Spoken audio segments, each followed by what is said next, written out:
Kita aso.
Okay, so ang lawak din po ng area. Sarap maglakad-lakad, especially mga ganitong oras, no? Papasikat yung araw. Hindi pa ganong kainitan. And sabi nga nila ate, hindi ganong good morning po ma'am. Hindi ganong dumi ngayon kasi walang ganong mga water lily. Isa rin po sa mabigat hakutin yung mga water lily dahil nga po nagsisip-sip din po yung tubig, no? Pagka inangat nila, ayan, bibigat din po.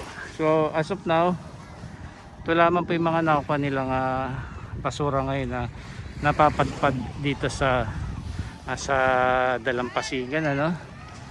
Ayan. Okay.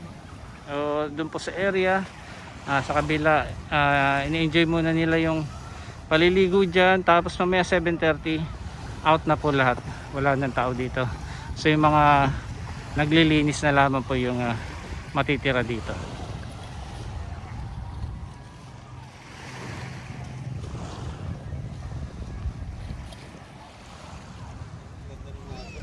Ito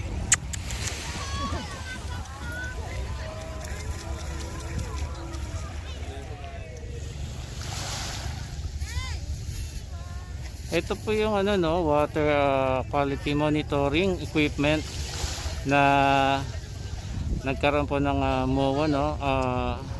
Memorandum of Agreement ng nakaraang araw with Mayor Isko Moreno.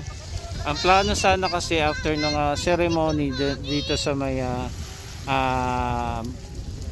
bandang entrance ng Baseco ay magkakaroon po sana sila ng ribbon cutting dyan, yan.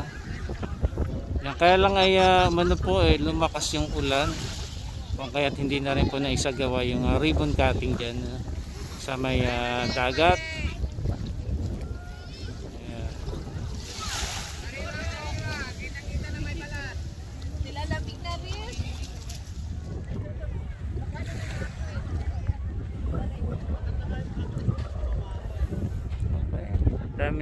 Dami nag-enjoy ngayon dito, no?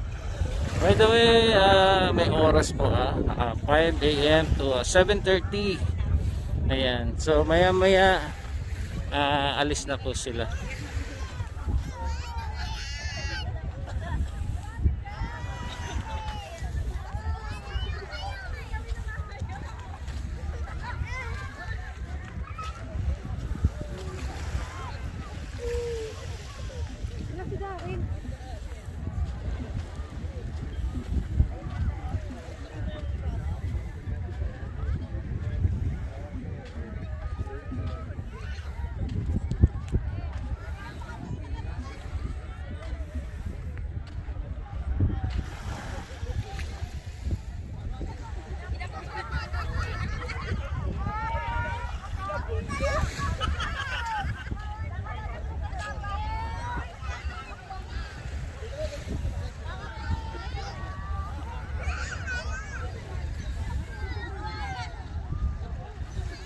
So enjoy talaga dito, no?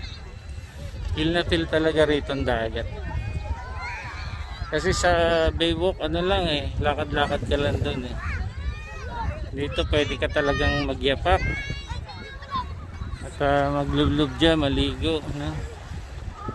So actually mas mababa na po yung ano rito, no, fecal coliform level dito. Mas mabilis yung naging pagbaba rito, no, ng fecal coliform level dito. Kesa doon po sa Baywalk. Sa Manila Bay Baywalk, no. Yan sila, mangingisda na sila.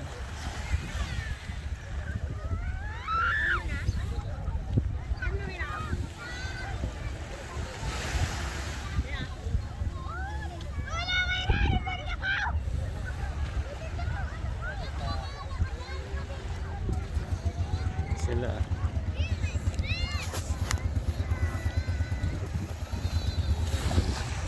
Hindi natin naabutan yan, ang bangka.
Po.